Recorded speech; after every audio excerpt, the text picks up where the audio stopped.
I know what you may be thinking. Wait a minute, this isn't Pokemon Idol animations. Well, you're right, because today we'll be making new Pokemon Fainting animations instead. This idea was actually inspired from when I ranked fainting animations in Pokemon Battle Revolution. So after seeing a lot of the crazy and impressive fainting animations in that game, I decided I wanted to try my hand in making my own original fainting animations, which is why I enlisted you guys' help on which Pokemon I should make a fainting animation for. That's right, your suggestions will be a part of this video, and hopefully I can make something as wild as the animations in Battle Revolution. Now, I said suggestions, but only one person ended up commenting. But that's okay, because I came up with two other choices instead. I decided to go with the Tyrantrum suggestion here since I am not animating Phalanx yet. 5 Pokemon at the same time will do irreversible damage to my sanity.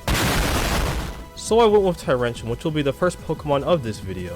So looking at Tyrantrum a bit more closely, it's obviously a dinosaur. Yeah, there's not much else to it. With that being the case, I wanted to have Tyrantrum feel intimidating even during its fainting animation, which is kind of a paradox because how can a Pokemon going down still feel menacing? But to be honest, it isn't as big of a deal as I'm making it out to be. Even though it was a simple task, I wasn't entirely sure what I wanted to go with at first. Today we are going to be making attempting to be making a Tyrantrum fainting animation. So we'll see how this goes.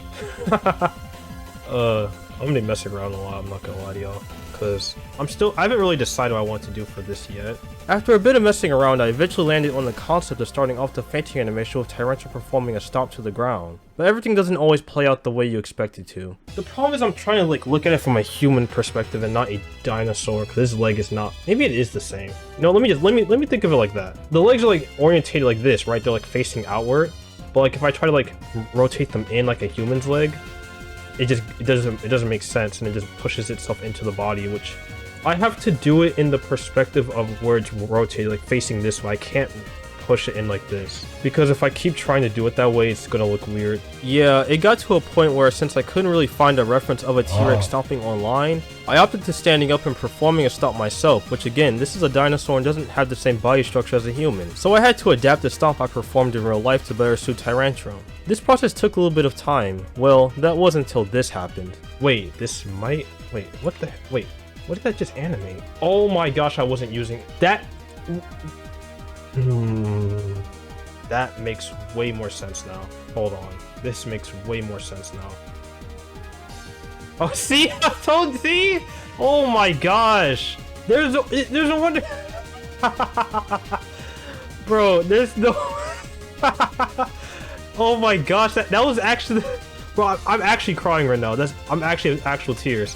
That made it look so much. That one thing made it look so much better. I gotta obviously polish it out, but that made it look so much better. Now it actually looks like a real stomp now. Now yes, this is more of a prototype than a finished animation for the stomp, but it is a solid foundation. Staying on the stomp idea, I expanded on that line of thinking. But yeah, we actually have something going now. Ooh, what if I did a double stomp? Wait, a double stomp, right? It's a bit wobbly here. Okay, I get distracted easily. Let me stop. After a little bit of fooling around with the animation, the double stomp ended up being a great idea as that made it look like it was throwing a Tyrantrum. Anyways, bad puns aside, after adding the double stomp, this didn't feel like it would be enough for a fainting animation. At least for me, that is. So I added a sort of intermission kind of animation with Tyrantrum lowering its head briefly, then lifting it upwards and roaring, while waving its head. This part was pretty simple to do for the neck swing motion, as I just delayed the neck and head keyframes to have it flow better. Even then, this still wasn't enough. Remember, this is still a fainting animation. I needed a way to wrap up the animation. So I added this goofy looking sequence of Tyrantrum stomping very dramatically and then falling over on its side onto the ground. Even though the base animations are done for Tyrantrum, I still needed to fix up the details. Those included the fur around its neck, its tail, even though you can barely see it, and the eyes, which is even harder to see than the tail, but I animated it because why not? It wasn't that hard to do. Now here's the full Tyrantrum fainting animation.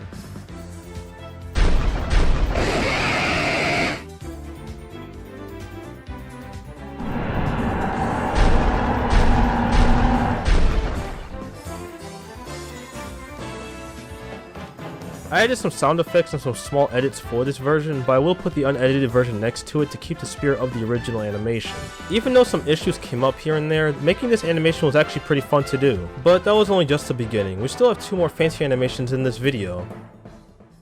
The next Pokemon is going to be Hatchrim. Now Hatchrim's design is based around it having a hat that is larger than itself, so I decided to lean into that fact. The thing about animating Hatchrim is that yes, it has a comically gigantic hat, but this did come with its own struggles. This model is weird, so you have to move both at the same time, because if you move this one by itself, it'll only move the hat, which is fine. But if you only move this one, it won't move the hat, it'll just move the head. So for this model specifically, I ended up having to animate multiple head bones at once that also have its head separate from its head. If I don't do it this way, well, let's just say it's something even I want to unsee. But it is important that the hat is detached from the head because it will be necessary for a later part of the animation. But for now, the beginning wasn't anything too crazy as it's just grabbing the hat and holding its head down. To be honest, I just didn't have a standout way to start the animation here. After that, I initially made this animation of Hatcham looking back and forth, but I ended up removing it as it not only wasn't that good visually, but it also didn't feel necessary to include. Even though I deleted probably around 10 to 20 minutes of progress getting that animation to work, it's alright because there is a more impressive animation in its place. Speaking of that animation, let's talk about what I put towards the end of the animation. This will also show why the hat being detached from the model is relevant.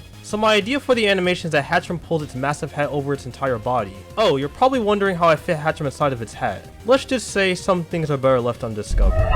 After showing off the mysterious hat trick, I went back like I always do and I animated one of the few things I leave for last, which is the hair. I won't go over the hair too much as it's something I've talked about many times before, but to simplify, I basically just moved the hair based on Hatcham's head movement. Alright, I think that's enough explaining. Here is the Hatcham fainting animation.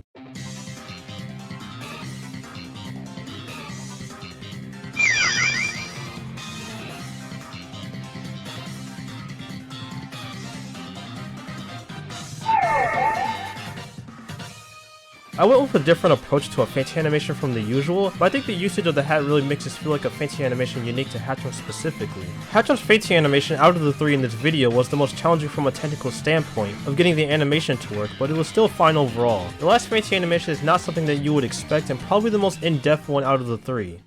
Of course, the last fainting animation is going to be for Metang. Metang is definitely an unorthodox choice, but there is a special reason why I chose Metang for a fainting animation. But for now, let's talk about how I arrived to the start of this animation's inception. I started off by animating Metang's arms. Now that I think about it, most of the animation will involve just its arms and body, which makes Metang a pretty simple Pokemon when it comes to animating since it doesn't have a complex model. But even with less parts to move, you can still make a cool looking animation. For example, just by simply rotating Metang's body by animating the degree on the rotation value, I stumbled upon an unexpected result.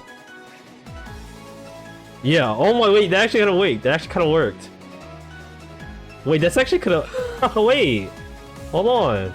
This is not the direction I was going with this, but it's actually not bad.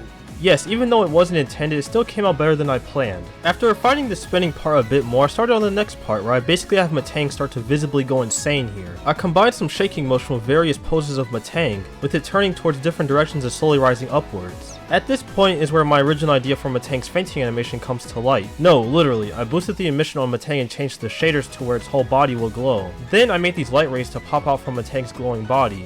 I think I've gone long enough without explaining what I'm doing here, so I'm going to let you all in on what the plan is. For this explanation, I need to defer to Metang's Pokédex entry, where it states that Metang is actually two Beldums combined. This is something that I noticed later, but I never thought about it before, but Metang's arms are literally just two Beldums without the eyes on it. Strange Pokemon fusions aside, you might be able to guess what I want to do here. That's right, I'm going to have Metang split apart into two Beldums for the fainting animation. Does it make sense for that? Probably not. Is a Pokemon devolving for a fainting animation funny? Absolutely. So it's just a matter of making Metang's model disappear and have Beldum's model appear, which is an easy task to accomplish. Alright, enough talking, I've done a lot of that this video already. Here's the full Metang fainting animation.